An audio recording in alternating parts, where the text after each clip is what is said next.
Vymazanie zoznamu z položky naposledy použité z ponuky Štart.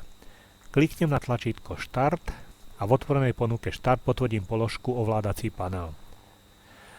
V otvorenom okne Ovládací panel dvakrát kliknem na ikonu Panel úloh a ponuka Štart. V ďalšom okne Vlastnosti panela úloha ponuka Štart potvrdím nastavovacie uško ponuka Štart a tlačidlo Prispôsobiť.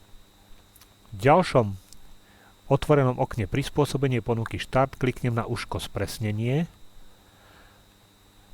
a v okne Prispôsobenie ponuky Štart kliknem na tlačidlo Vyčistiť zoznam. Po vyčistení zoznamu kliknem na tlačítko OK. V okne Vlastnosti panelu úloha ponuky Štart potvrdím Použiť tlačítko a ukončím OK zatvorenie okna ponuky Štart.